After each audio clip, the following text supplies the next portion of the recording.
শাহরুখ ৬,৩০০ কোটি টাকার মালিক। অন্য নায়করা কত সম্পত্তির মালিক জানেন? প্রতি বছরই সম্পদের নিরিখে শীর্ষ তারকাদের তালিকা প্রকাশ করে ফোর্বস সাময়িকী। এবার ফোর্বস ইন্ডিয়া প্রকাশ করছে আয়ের নিরিখে ভারতের শীর্ষ 10 তারকার তালিকা।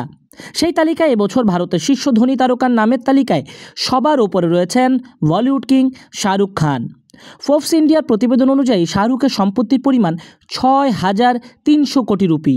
ফোর্বসের তালিকায় এরপরই আছেন সলমান খান, তার সম্পত্তির পরিমাণ ২,৯০০ কোটি রুপি। এরপরই আছেন অক্ষয় কুমার, তার সম্পদের পরিমাণ ২,৫০০ কোটি রুপি। অন্যদিকে আমির খান ১,৮৬২ কোটি রুপির মালিক। তালিকায় এরপরই আছেন দক্ষিণী তারকা থালাপতি বিজয়, তার সম্পত্তির পরিমাণ ৪৭৪ কোটি রুপি। অন্যদিকে রজনীকান্তের আছে ৪৩০ কোটি রুপি। পুষ্পাখ্যাত অভিনেতা আল্লু অর্জুনের সম্পত্তি আছে ৩৫০ কোটি রুপি। প্রভাস ও অজিত কুমারের সম্পত্তির মূল্য যথাক্রমে ২৪১ কোটি ও ১৯৬ কোটি রুপি। এ তালিকায় দশম স্থানে আছেন কমল হাসান, তার সম্পত্তির পরিমাণ ১৫০ কোটি রুপি। তো বলিউডের নায়কদের কারা কত টাকার মালিক সেটা তো জানলেন। এবার বলিউডের শীর্ষ ৫ ধনী অভিনেত্রীর নাম জানুন। ঐশ্বরিয়া রায়। ঐশ্বরিয়া বলিউডের সবচেয়ে ধনী অভিনেত্রী। ভারতীয় মুদ্রার হিসাবে তার বর্তমান সম্পদের পরিমাণ ৮২৪ কোটি রুপি। বিয়ের পর অভিনয় খানিকটা কমিয়ে দিয়েছেন তিনি, তবে সম্পদের পরিমাণ একই আছে। প্রিয়াঙ্কা চোপড়া।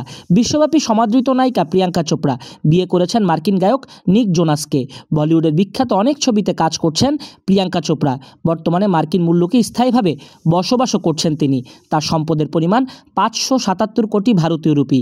দীপিকা পাড়ুকোন। সুদর্শন অভিনেত্রী দীপিকা পাড়ুকোনের ভক্ত বিশ্বজুড়ে। চমৎকার অভিনয়ের মাধ্যমে আন্তর্জাতিকভাবে ব্যাপক জনপ্রিয় এই বলিউড তারকা। বলিউডের রানী বলেও পরিচিত তিনি।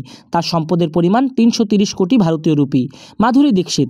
অসাধারণ নাচের জন্য বেশ জনপ্রিয় মাধুরী। ভারতীয় মুদ্রায় তার সম্পদের পরিমাণ ২৮০ কোটি রুপি। ক্যাটরিনা কাইফ। হিন্দি সিনেমার অন্যতম মার্জিত ও রুচিশীল অভিনেত্রী ক্যাটরিনা কাইফ। ধনীর তালিকায় পঞ্চম অবস্থানে আছেন তিনি। তার সম্পদের পরিমাণ ১৬৪ কোটি ভারতীয় রুপি। এর মধ্যে আপনারা কোন নায়ক নায়িকার ফ্যান? কার সম্পদ আরও বেশি হওয়া উচিত ছিল? কাকে সবচেয়ে ভালো লাগে?